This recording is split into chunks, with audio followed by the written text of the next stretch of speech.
Hey, this is KLEPH, and welcome to Producer Talk, the interview show for music producers. Today I'm interviewing none other than Tommy Lee. Now, as I'm sure you already know, Tommy is the drummer from the world-famous Motley Crue, but he's also a DJ and music producer and has written and played in many other projects like Nine Inch Nails, Rob Zombie, Incubus, and some of his own, such as Methods of Mayhem, Electro Mayhem, and his 3 solo albums. He's toured all over the globe, lived the dream, and generally defined what it means to be a world-famous rock star. Now, in the interview, we talk about the universal truths of rock and electronic music, what makes a great drum beat, building a following, switching genres, and some studio tips and tricks. So let's get into it. Ladies and gentlemen, I give you Tommy Lee. Welcome to the show, man. How you doing? Oi, oi, oi. What up, my man? Hey, how are you doing? I'm doing good. Great. There's some good Aussie references there. I like it. Dude, did you see the Aussie thing? A buddy of mine, Andrew Watt, who's also a producer, posted this thing with Ozzy listening to like a Little John, I guess, remix of, it may have been Crazy Train or something like that. And Ozzy just like, I don't know what the fuck this is. No, but I need to see that. What? Oh my God, you have to see it. It's fucking genius. Oh, that's priceless. You got to send that to me after this, man. Man, I'm super excited to have you on the show for a few reasons, actually. Number one is, I don't know if you know, but before I was a music producer, I started out as a rock drummer as well.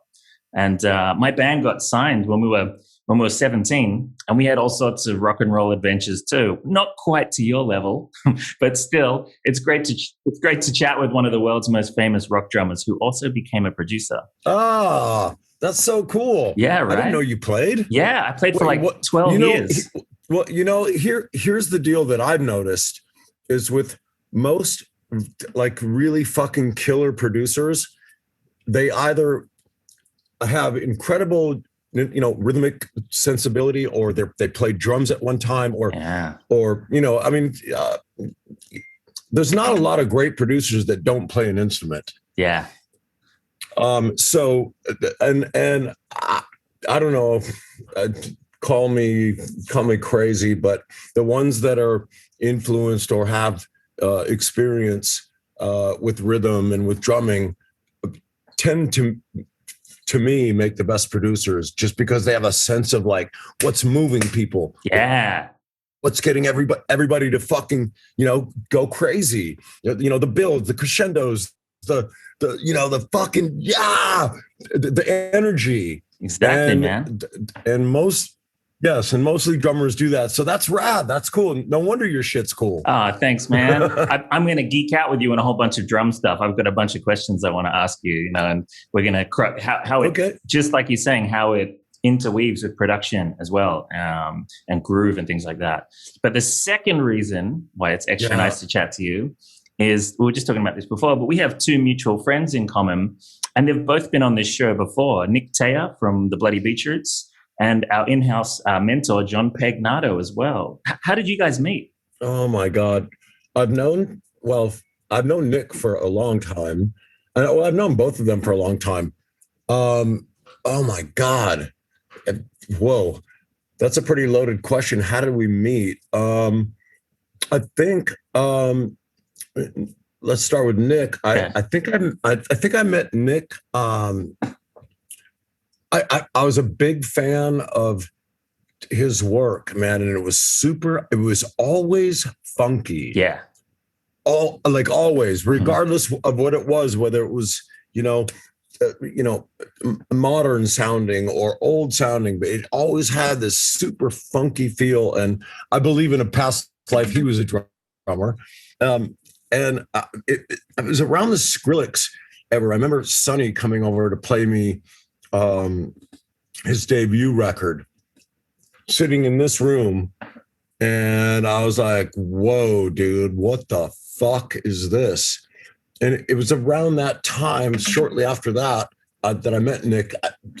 You know how people meet, through production, through emails, through what have you. And I met Nick and listened to what he was doing and was like, whoa, I would love to work with him, man, because I feel like we just feel the same things. And the same with John.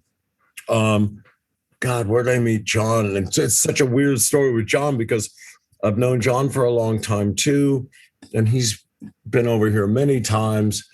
And all of a sudden was teaching at Icon, which is a school for up and coming producers.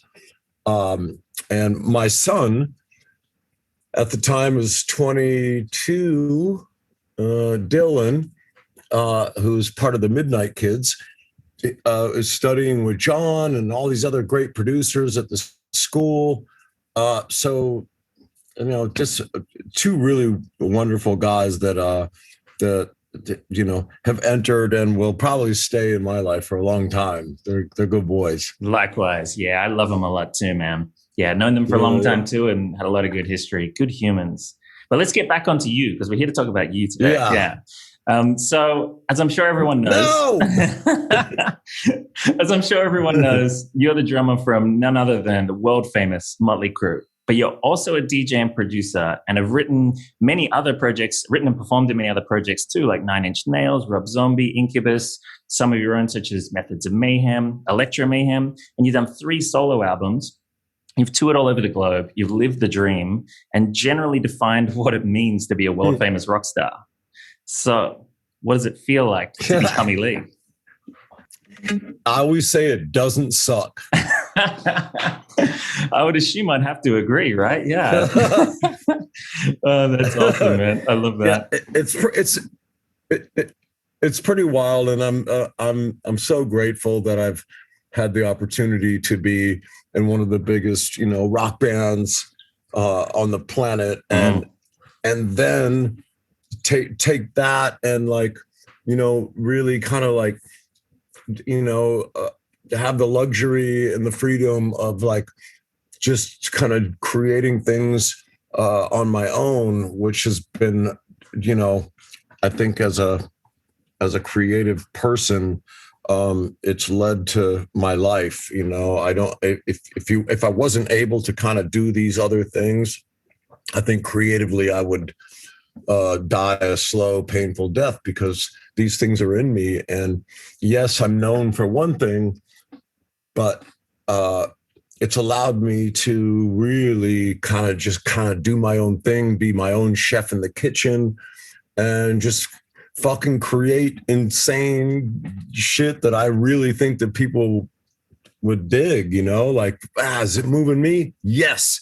If it's moving me, then I have a pretty good, finger on the pulse as far as what moves people. So if it's moving me, I'm hoping it's moving you.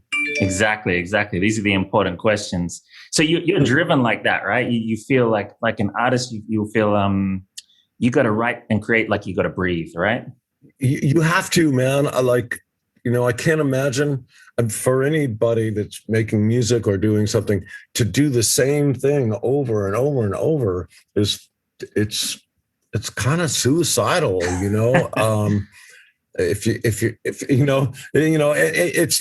cool. It's cool and it all has its place and its time and it fucking rocks. But it is so fun I call it the adult sandbox where you just get to fucking play. Yeah.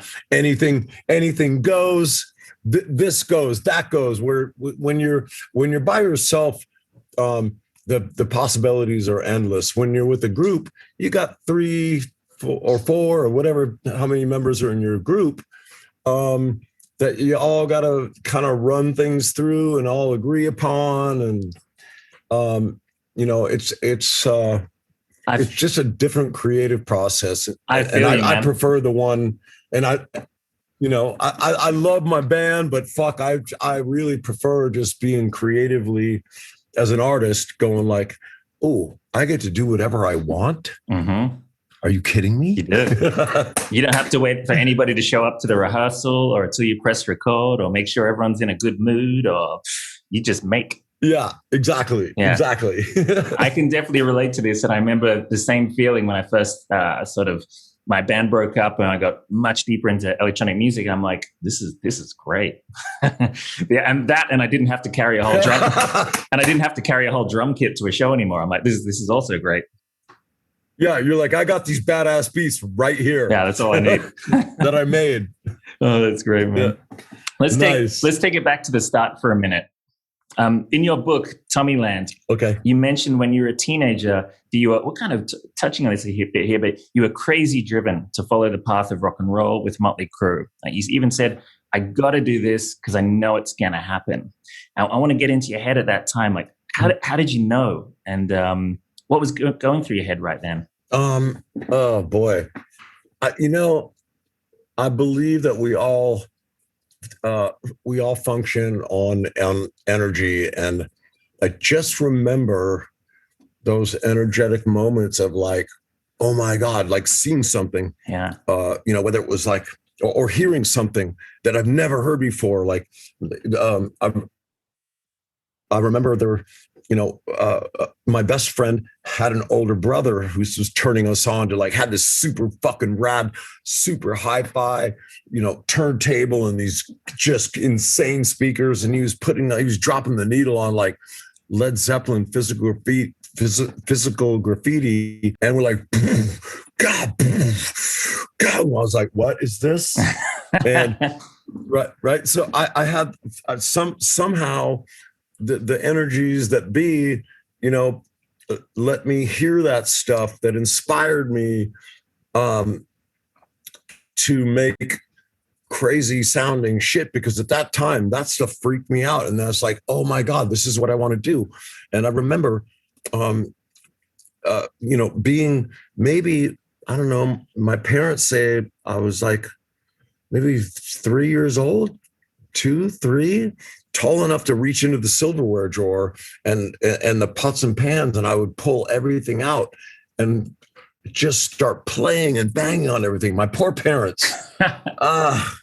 I'm sorry, Mom, Dad, but that's when it all happened, and it's a lot to kind of explain in, I guess, one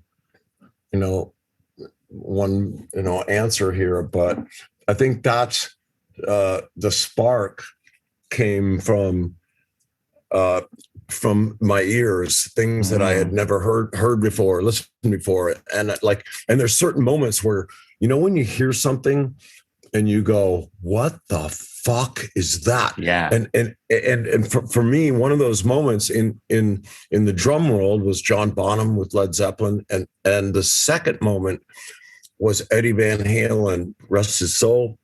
I'll never forget listening on the radio and hearing this crazy guitar going, what the fuck is, I didn't even know that was a guitar.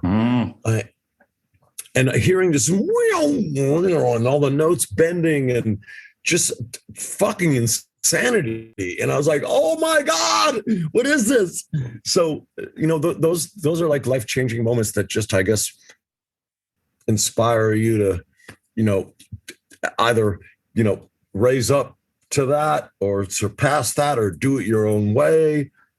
The things that inspire us as artists and producers, making shit even better. Yeah, you must have heard it and been like, I need to be a part of this. I need to make sounds like this.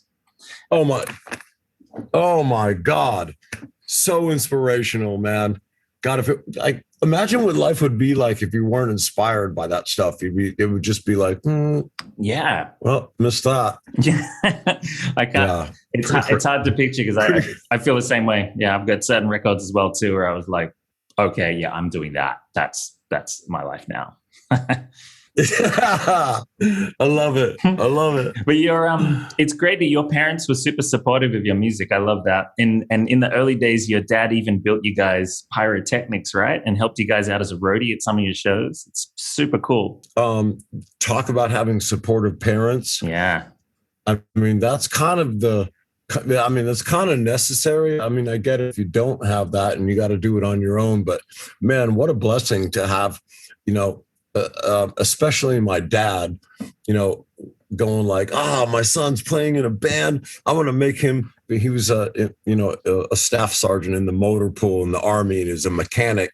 So he knew how to make shit and build shit. So he was making fucking flash pot bombs in the backyard and a lighting system. And for a man for a man to give up his man cave garage space, Yeah. like our studios, Yeah. for him to cut that in half and go, I'm going to build my son a soundproof room inside of a room. So it was a garage. Amazing. With a room inside of the garage where I could go nuts because he liked drums, but he didn't want to hear it all night. Yeah. So, so he made it soundproof, and I could go out there and just fucking go bananas, and he'd be like, sitting in the house watching TV. But that kind of support is epic. Yeah. And God, I love you, Mom, Dad. It's crazy. Yeah, good dad, man. Good family too. I wanted to pick your brain though too, from someone that's been through this and known a lot of other musicians as well. What advice would you give to producers who, say, parents, partners, or friends are not so supportive of their music? What should they keep in mind?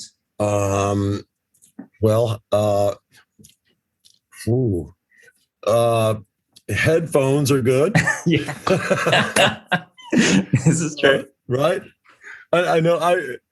I always tell kids that. They're like, man, fuck, I want to play drums, but my parents hate the drums. And I'm like, dude, there's some pretty badass electronic drums right now. Like Roland V drum shit is out of control. Like I'm a fucking drummer, and that shit is as real electronically as it's gonna probably ever be. And if it gets better, amazing. But what I'm saying is that it's out there, like where you can kind of like do your thing in your bedroom or your basement or your garage and not freak your parents out and kind of do your own thing.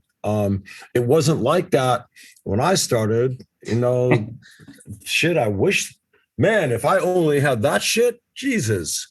You could play all night. Oh my God, all night with headphones on, just raging. Exactly, man. Yeah. So there is a way, guys. There's always a way. Of course there is. Of course there is. I love the fact too that when Motley Crue was first starting out, I read that you guys paid to press your own records and gave them away for free at your shows. Yeah, it's great. What do you call it? I'm lost for words. But you didn't wait around for anybody. You did it yourselves. You built up the hype and demand, and as soon as the labels found out, they started chasing you down to sign you. It was awesome, right? Would you recommend that young producers follow a similar method today? You know what? Yes, I do. And people ask all the time, like, man, how do we do this? How do we do that? And I said, well, today is very different, with the SoundClouds and with the Spotifys and the streamings and like all the things, all the veins where you can get your music heard are far superior than what we had.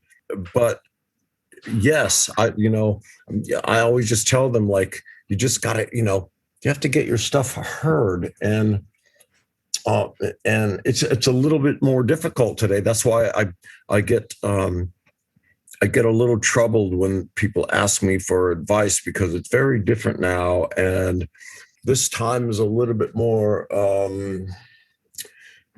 not superficial. It's just a little bit more up here, where we were on the fucking ground in boots, and we would just like took all of our money that we had and we made fucking 45s, and we would chuck them out as we're playing. Yeah. And those people would take that home and go, I saw these guys last night. It was a bit more guerrilla, where, online stuff is cool. There's a wider reach, but are you really reaching everybody? Yeah, man. We knew that we were reaching people because the thing was in their fucking hand, right? Yeah, and we're chucking out, and I think we had maybe like $2,000, and we printed up I don't know how many 45s, and we would just flick them out like frisbees, and everyone left with one. Yeah. And you had something in your hand, not a a downloadable link, not a something physical. You had like, oh shit,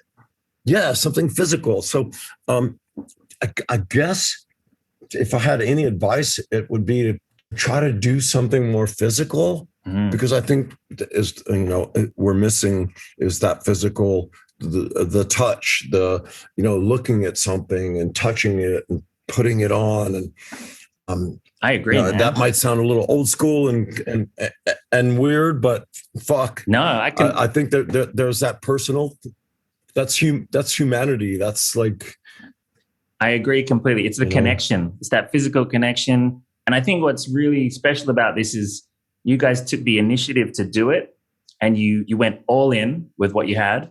You gambled and bet on yourself completely. There was no like plan B or I'm going to wait till someone discovers me. It's like, we're fucking doing it and we'll go all in. And I think I respect that, man. And I don't think enough people do that these days. I think a lot of young artists are like, oh, I'm waiting for somebody to sign me. I'm waiting for this. It's like, fucking invest in yourself, believe in yourself, and then they'll come to you. Man, those are the words right there, my man. Those are the words. Right?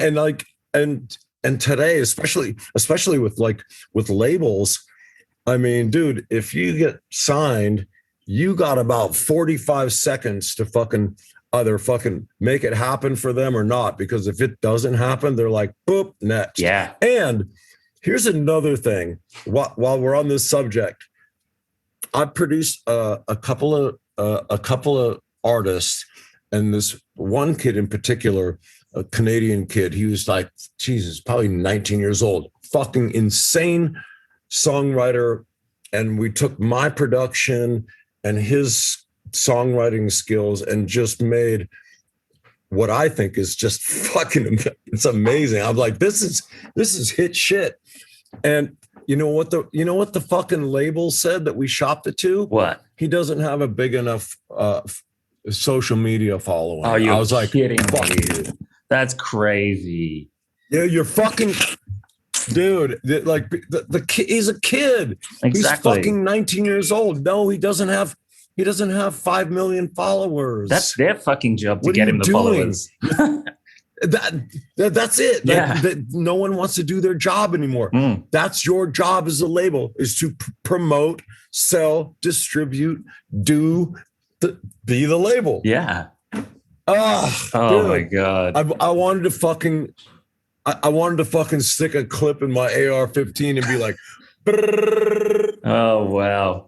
It's just fuck you guys. A sign of what it's come to, right? Because a long time ago, record labels, we needed them to pay for the studio time, and we don't anymore. So it's like, well, what do you guys? You got to do something. Yeah. That dude, you nailed it. That's their job. Yeah, and they don't do that now. And now they want you to do their job, right? As an artist. What? Wait, I write music and I produce music.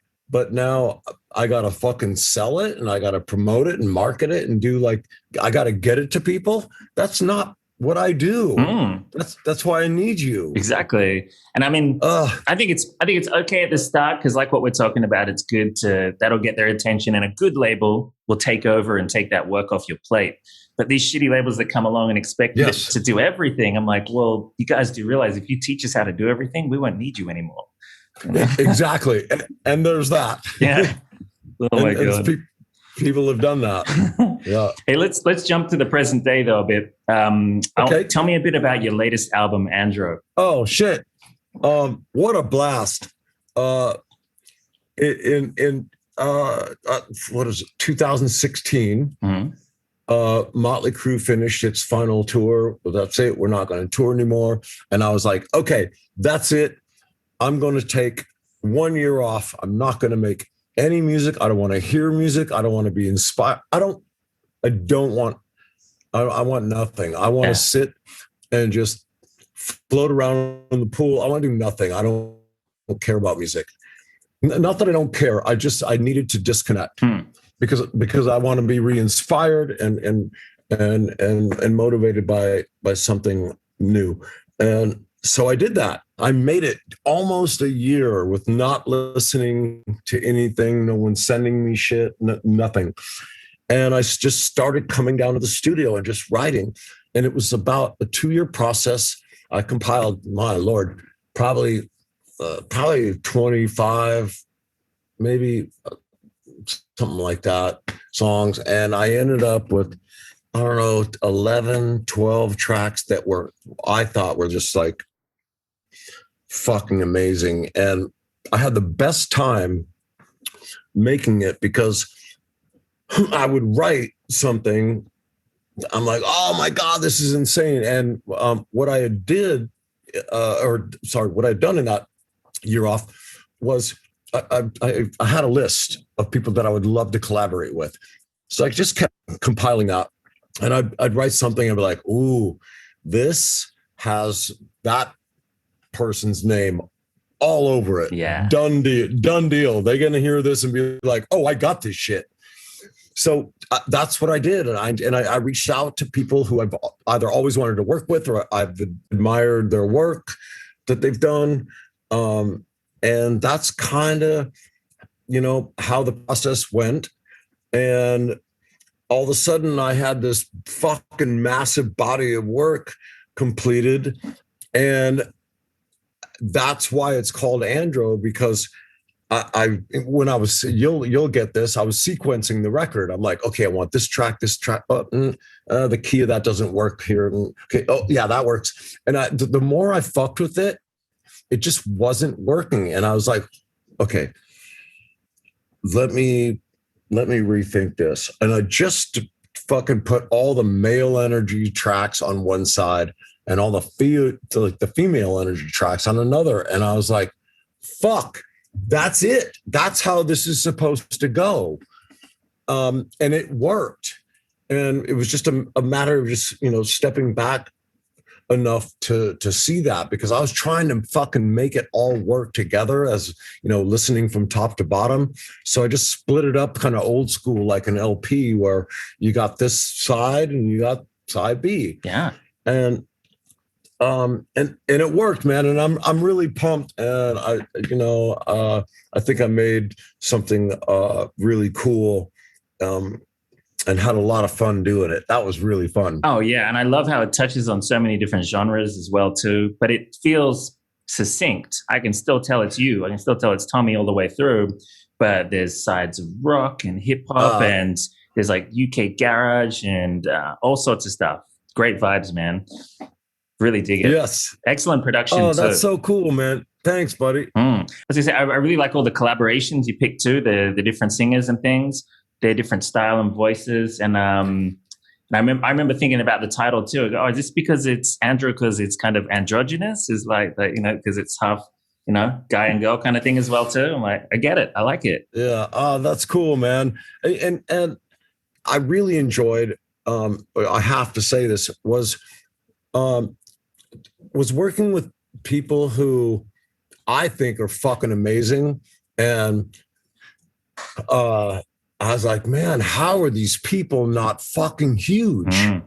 How are they not huge? Like, just working with them was so much fun because I felt like in some sort of weird way, I was also giving back, like turning, fans of mine on to somebody that they may or may never ever hear. Yeah. I'm like, oh my God, you guys have no idea. Listen to how fucking good this person is. Yeah. Listen to that. And that was really fun for me to go like, yo, check these guys out. You probably haven't heard of them, and now you have. Yeah. Turn it up. You're being a tastemaker in a way too. You're giving back with your platform. That's awesome. Is there anyone you've not trying? Yeah, you're doing it. Is there anyone you've not collaborated with that you would love to collaborate with? Who's on your lifetime list? Oh boy, there's a lot. Yeah. There's so many, and I really did the underdog thing. That was kind of like my thing. I was like, this one's for the underdogs, because I do have a list that includes people like, there's a lot of people, man. Prince was on my list. Yeah. And I never got to do anything with him.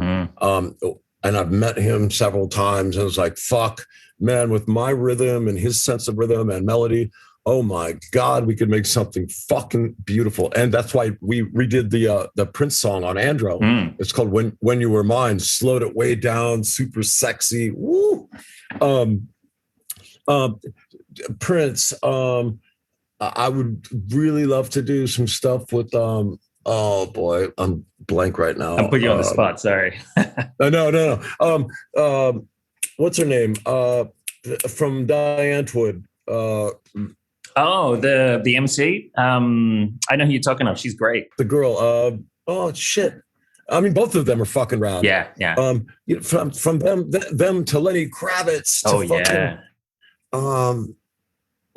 there's a lot of people that I would love to play with, man. The list is actually quite long, you know, which is cool. It just leaves more time for the next one. Exactly.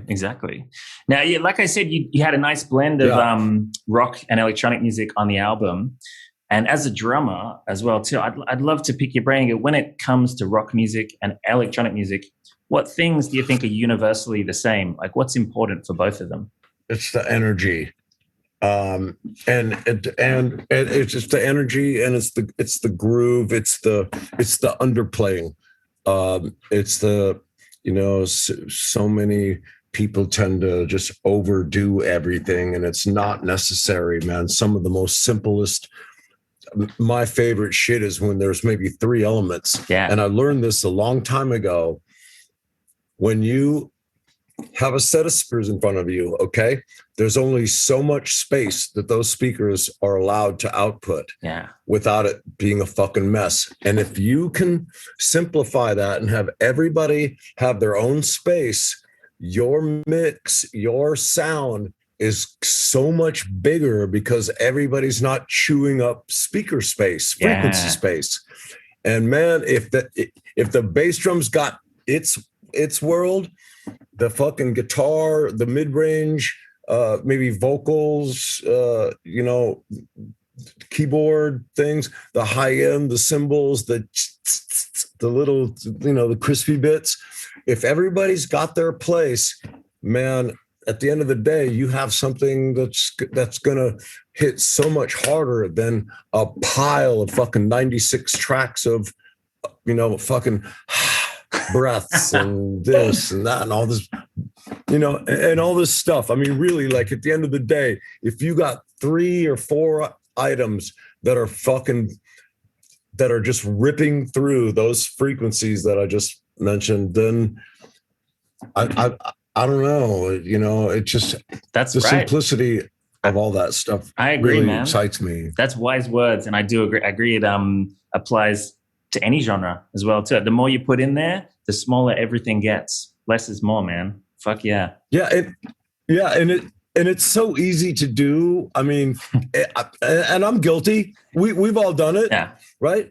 You're sitting there and you have all these options, and technically you're sitting there and you know, and you're like, I've got this plugin, I've got this, and all of a sudden you have this fucking pile of so much stuff going on, that more times than not, when I've stripped it back is when it's been the best. Yeah. You know, you know what speaks, what's important here, the vocal, that fucking bass drum, that fucking 40 hertz, you know, that fucking moves the room, moves your body, and that fucking mid-range that's just singing to you. Exactly. Very wise words indeed. Make sure to listen to that, everybody, guys. Speaking, talking a bit about rock and drums too, what for you makes a great drum beat great? Now, it could be for rock or electronic in general. What makes a great drum beat great? The beat. Well, the sound is very, very fucking important, man. And that's why I've always chose to. I like to enhance, because there's something that you cannot get from just electronic drums and just acoustic drums. The marriage of the two is such a beautiful thing. You've got the human feel of things being a little late and a little, you know, I don't know if the late is probably a good term. And there's something that you can't program. You cannot program that fucking human spirit. Yeah. You just can't. But the sound of the electronics just dwarf the sound of a shitty fucking acoustic drum set. I'm sorry. It just, and that's coming from a drummer. It just does. But if you can take the two And if you can marry them, and make them fucking sing, then man, you got the you and then the beat, which is answering your question. The beat sound is important, but it's not the most important. The beat is something. Well, I think, like you say, like the human feel combined with those sounds. Maybe that's it. Those two. Oh, okay. This is very important for any producers or what have you out here that may be listening, is the synchronicity between the vocal and the drums. I always love to play in between the vocal. You know, sometimes it's down with the beats and the vocal kind of bops in between, and other times they both bop around each other, and that's a true trick to orchestrate, is to make them sort of both kind of dance with each other, because it's possible, and do it all the time. But man, when you hear a beat and the vocal is in between that and everybody's just fuck, that is the best ever. Absolutely. Wise words, man. That's it. That's bringing in the groove is conscious of the lead vocal then too. The interplaying. There's interaction. Yeah. So important. And one last thing is, okay, when you walk away after you've heard something, or you're at a live fucking show and it's just fucking ripping, right? Chances are you're going like, ooh, this beat's tight. Or, oh man, listen to that vocal. You're not talking about the synth part. You're not talking about the guitar part. For me, it is drums and vocals. And if those guys dance, then you could fucking put anything you want in the background. I agree. I've heard other people say this too. And I've, in my experience, seen the same thing, that if a record has great drums and a great vocal, most people think it's finished. Then the other stuff, they don't really, no offense, guitarists and anybody else, but they don't notice as much.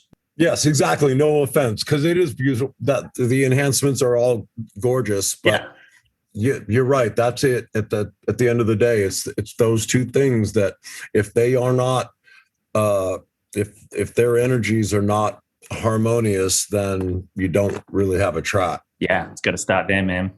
When you're recording your drums or doing them with electronic and stuff, do you have any favorite ways you like to process them? Well, other than I wish I could just grab my laptop and show you. There's a wall of outboard gear here, and there's some favorites. There's some Neves. There's some nice. Oh my Lord! There's some Reds. Yeah. Dude, there's so much shit here. It's insane. Is it mostly use outboard gear, or use stuff in the computer too? Or?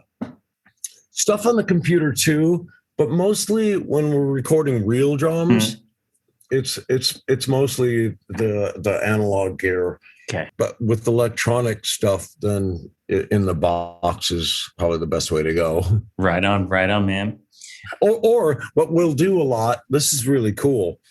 Like I'll put a track together here and it'll sound fucking rad and I'll make it sound cool in the box. And what I've noticed and what I did with Andro is that I think that's going to be my new process. It was going out of the box, back through the SSL, then back to the box. There's something about that, that transition, or well, I don't know, whatever you want to call it.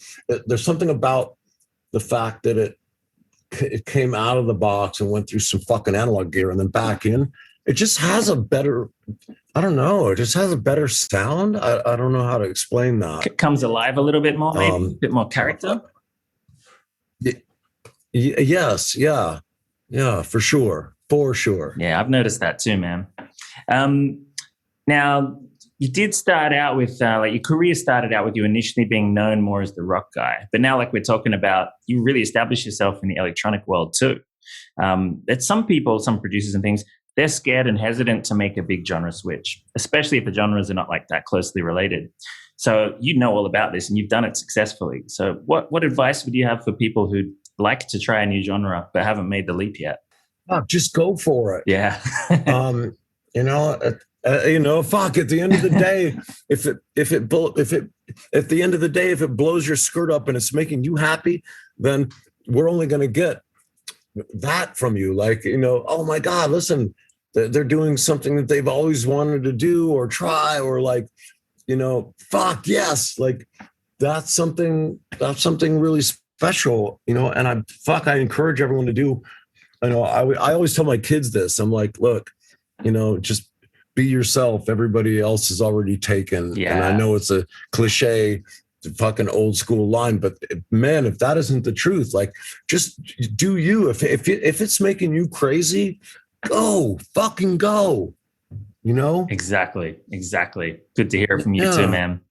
Hey, when you're writing your music, or when we're talking about before you took a year off before you did Andro to clear your head and everything. I've done this as well too, actually. I think it's important. But when you're in music mode, are you like normally always motivated to write music, or do you have to get yourself motivated sometimes? And if so, how do you get motivated? Yeah, that's an interesting one, right? Like, I mean, I'm sure you know this. You'll come down, or go to your studio, and you're like, yeah, and then nothing happens. Staring at a blank screen. Yeah, and you're like, well, fuck.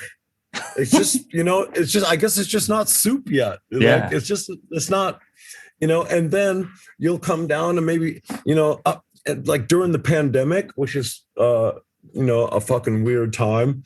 I've used this time to just like re-educate myself and educate myself further on some like, what do you call that? What's the word I'm looking for? The shit that you would never do when you go into your studio, you go to fucking work and make music. Yeah. But I've come down here lately and I'm like, let me just dig in a little deeper to this piece of software or this plugin. Like actually spend time educating myself more on what it actually does instead of using it for one application. Let me try it on fucking guitars. Let me try that plugin on fucking vocals or drum, like experimenting, learning. So I've been doing a lot of that, which leads to all of a sudden you're like, oh, I didn't know that's possible. Let me try that here. And then all of a sudden you're onto some, you're onto some other idea. But, that creativity thing is one of those, Oh, you there, man? Oh, got you back. I think I got you back now. Uh-oh, we good? Yeah. All good, man. All good. I was just saying, like, I was just, echoing what you said, like one day you'll come down here and you're ready to go and you feel like you got a million ideas and you come down here and stare at the screen and the keyboard and you go, okay. Or you pick up a guitar and nothing's really working. Or you're playing a beat and you're like, this sucks. Nothing's like blowing your fucking skirt up. And then there's those days where you come down here and it's fucking 2:30 in the morning. You're like, I got to do this. And then, how that goes. Like, if I don't record this, it's got to happen. Yeah. I learned my lesson a long time ago. I'd be like, oh no, I'll just make a little note by the side of the bed. Like, I'll remember this in the morning. And I woke up and was like, fuck. Yeah.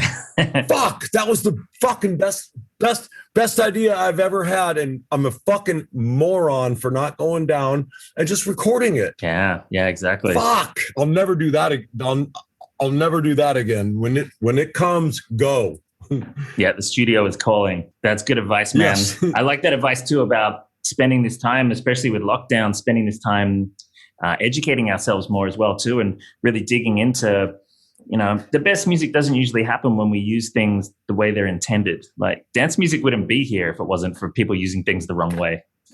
Man, you just nailed it in a nutshell. Rock and roll wouldn't be here if we use things the way they were meant to.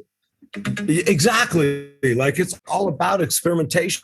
And if you're learning and you're kind of fucking doing things that aren't really supposed to be done, and then you're like, whoa, some of my favorite shit is are happy accidents. Yeah. I live for those. It's like, oh my God, wait, and then boom, and then that just fucking starts this chain reaction of fucking crazy town. Like now you're on to, who knows where it goes. Those are beautiful moments, man. God, if we could only just like live in that world all the time. I know, right? I know. Constant happy accidents. Yeah. Yes. Here's one though. I'm sure you've run through this too. I think everybody does. But do you ever write a song at nighttime and then you listen to the next day and you're like, oh, I don't like this now? and how do you deal with that? Yes, that happens. You're like, dude, this is the shit. Yeah. And you fucking hit, Command S. You save it. You wake up in the morning and you're so pumped. You're like, man, last night, woo, I got a banger. And you go, it's not that rad. Yeah. Right? I'm glad to know it happens to everybody. But I think that happens when you're in a different state. Like, if you're down, you're having some drinks or smoking some weed or whatever you're doing, and you're like, and you're thinking, this is a wrap, done. And then in the morning you're sober, you're like, well, it's not quite that rad. Exactly. Do you go back through some of those songs and try and pull out anything you like, or do you just move on? So I don't know. Sometimes move on, and I'm. It's funny because, I don't know about you, but I'm sure this has happened. We all go back through some old stuff, and man, I've gone back in this time during the pandemic where, you got songs you started and you went, this is fucking amazing. And then you're on to something else. Yeah. And I've gone back and I'm like, dude, why didn't I finish this? This is fucking amazing. And they're just sitting there on the drive. So I'm kind of in the process now, and I got some fucking amazing shit that I started that I never finished that I'm working on now. But nice.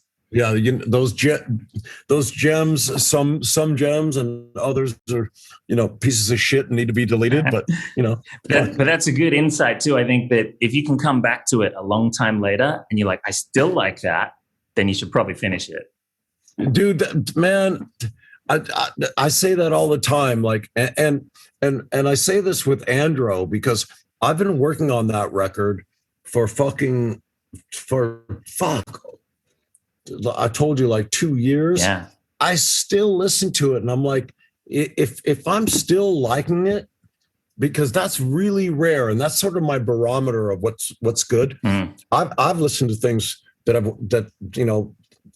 were cool, and I don't listen to them anymore. What am I trying to say here? Certain kinds of your work sort of stand the test of time, because I have a lot of shit that I'll just never go listen to again. But there's certain things that still fucking hold up. And you're like, what is that? Yeah. I got to figure that out. That's the magic. Yeah. That is, man. That's good. Hey, you guys have some amazing stories in your Motley Crue movie, The Dirt, and the book as well too. But I was curious, are there any stories that didn't make it into the movie that you wish they had? Yeah, it would be impossible to put 35 years of craziness into a hour and 45-minute movie. Yeah. Well, it's incredible that Jeff Tremaine got what he got in there. Like, I still don't know how he did that. Yeah. But I mean, of course there's stuff. And I guess it would just be micro, where you really go down into some of these things. There's deeper, values to a lot of the stories.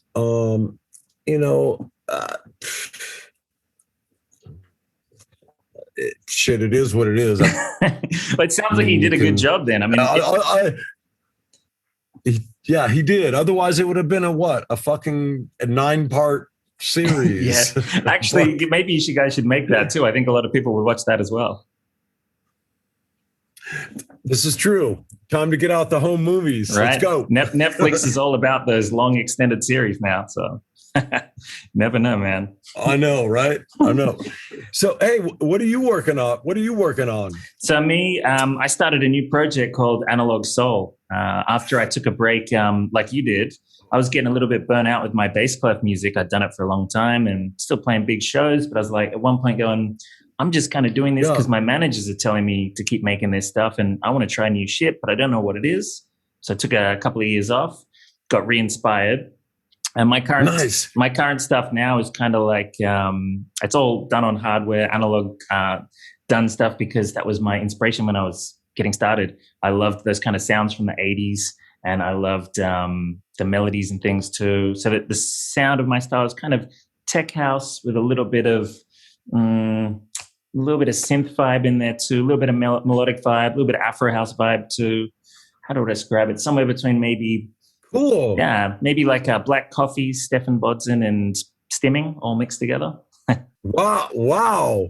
Fuck, I want to hear. Yeah, I'll send it over. You can check it out. I'll send you my old stuff too, because I've got some. You might like some of the rock influences in there as well. Oh, dude, please, I want to hear. Yeah, I'm gonna load you up with a whole bunch of music for sure, man. Oh shit, here it comes. So what else have I got here for you? I wanted to ask. Some of our listeners are hesitant to put themselves out there, like out in the scene. You know, producers and musicians can be introverted sometimes, and they're scared of things like haters and trolls. And as someone who's world famous, I'm sure you've noticed that haters are unavoidable, no matter how nice you are. But what advice can you share when you're dealing with haters? Do not read the comments. That's good advice. Yeah, because you know what? At the end of the day, does it really fucking matter? Yeah, exactly. No. Exactly. It doesn't. Yeah. It doesn't, man. If you, I don't know. My wife is a big, a social media person. She's millions of fucking followers, and she makes comedy content and all this stuff. And she reads comments, and she always gets so upset. And I'm like, babe, just don't fucking read the comments. Like, do you really? Yes, I get.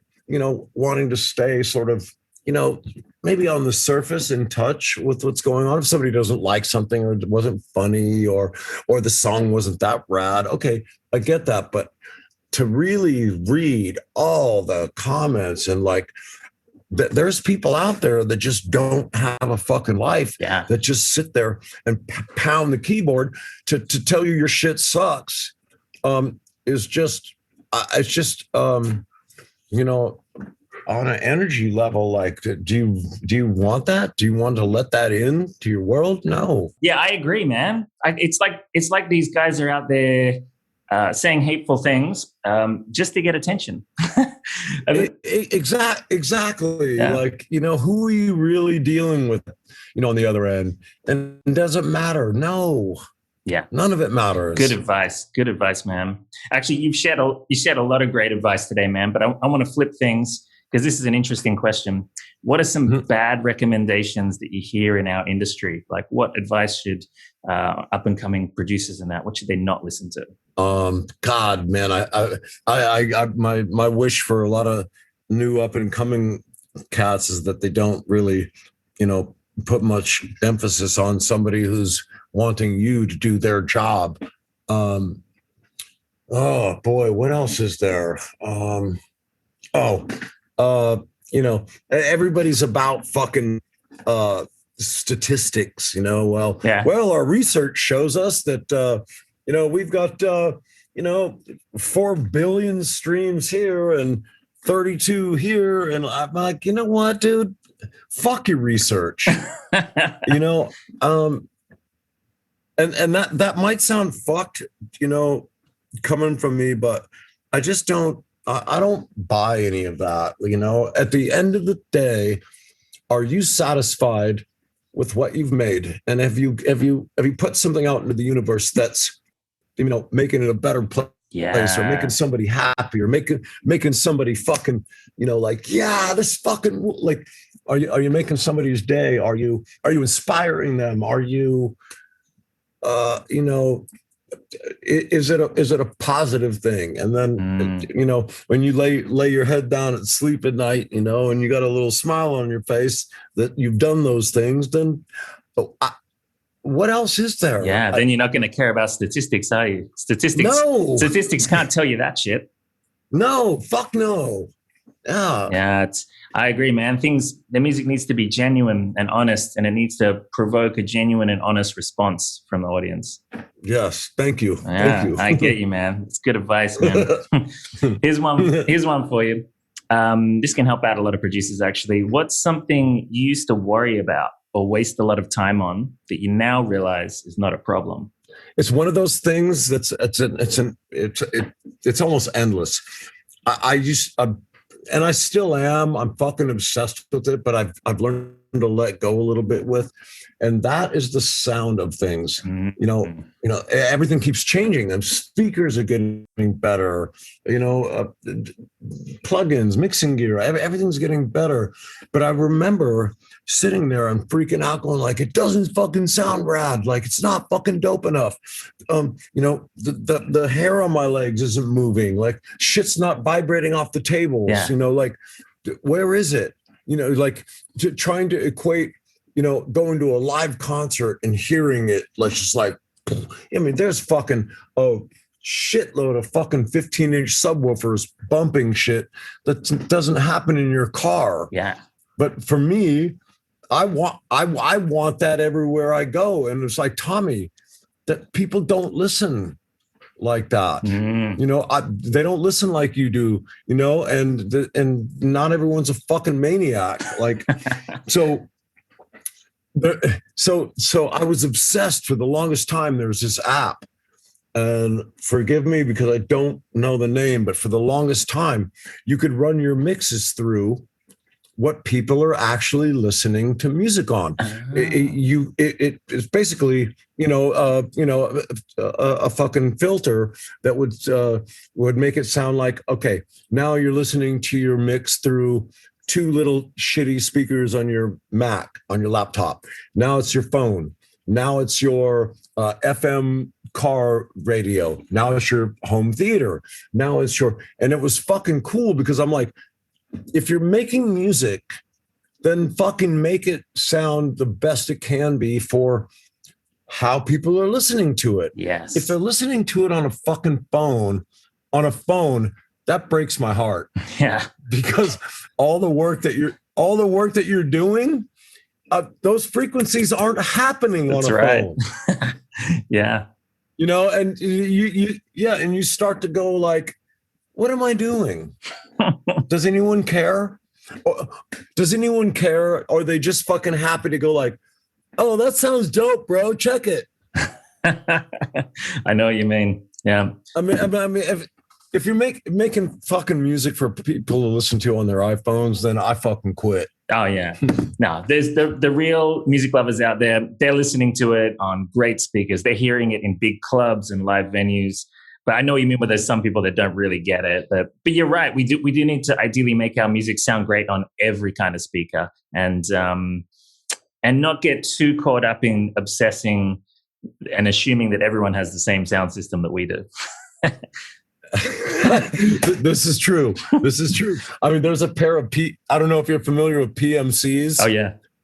They're sitting back there. They're fucking $70,000-$80,000 speakers. Not everybody's listening to that. Probably not. But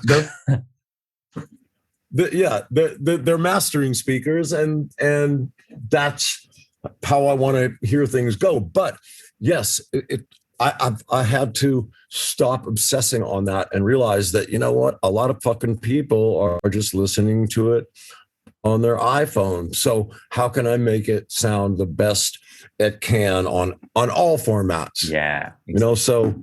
I kind of stopped obsessing on, a few things and just kind of like sort of just spread it out globally. Like, okay, well, let's just make it sound good everywhere. Yeah. And then if everybody's happy, cool. And one of my favorite things is, dude, and I always tell people, I'm like, yo, here, check this mix out. And I'll say, put headphones on. Yeah. I fucking love headphones. The room can't fuck with it. Mm-hmm. I don't care what room you're in. Nothing can get between these and your ears. And I love headphones, and I wish I could walk around with them all day, and just be like, oh yes, life is good. Right? Have you ever tried, if you love I love headphones too, but you know what I think makes them really great as well is a sub pack. You ever use those? Of course. Yes, sir. Because then you get that feeling like it's shaking your body as well. Yes, so good. Yes. Yeah. Just speaking of sub pack, you know who turned me on to that was Steve Duda. You know Steve. Oh yeah, I do. Yeah, he's great. Yeah. Steve turned me on to that. And by the way, fuck, man, anybody that's fucking with bass, Serum is the one. Oh yeah, amazing. Yeah. Woo! I kind of use that pretty much on everything. It's amazing. It can do everything. Yeah. When you want to shake the house, then go to Serum. You got it, man. You got it. Hey, here's an interesting question I like to ask my guests. It's sometimes a bit of a tough one, but it can be really insightful. Have you ever had a failure or an apparent failure that actually set you up later for success? Like, did something go wrong, but then it worked out for the best? Okay. Well, the first thing that comes to mind is, and this might not be sort of a life thing, but just a moment where you're like, oh my God, I cannot fucking believe this just happened. Yeah. And it actually, worked out to be fucking awesome. I think this is 2016. We're at my hometown at the Staples Center, which is fucking huge. And I'm doing my solo on this fucking massive roller coaster. And this is New Year's Eve, 2016. And I'm out at the very end of the coaster, and it's flipping around. And then the fucking thing malfunctions. Oh shit. And I'm stuck upside down. And I'm sitting there thinking, are you fucking kidding me? It's the last show of like a 2-year-long tour. Oof. And it's New Year's Eve. Like, why is this happening? And you know what? I sat there and I'm sitting there upside down. I can't move. The blood's rushing to my head. I feel like I'm going to die in a couple of minutes. And the couple of the crew guys are crawling up the roller coaster track, and they come to get me right side up and get me out of there. And after hanging there and thinking this is the fucking worst thing ever, I just kind of just let it go for a minute, and everybody's fucking going, Tommy. And I sat there and I went, this is the worst thing ever. But these guys actually, like, they loved it. They loved the fact that it just didn't fucking go perfectly. Mm-hmm. And I don't know, I just had fun with a really fucking shitty situation. So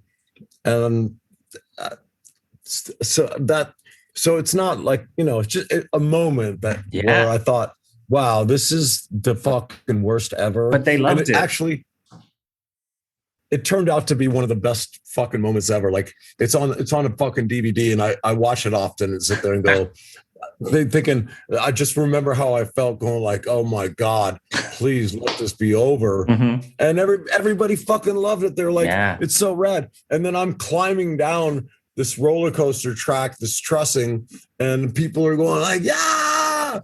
And it was a shitty moment that was actually really rad. That's great, man. Isn't it true?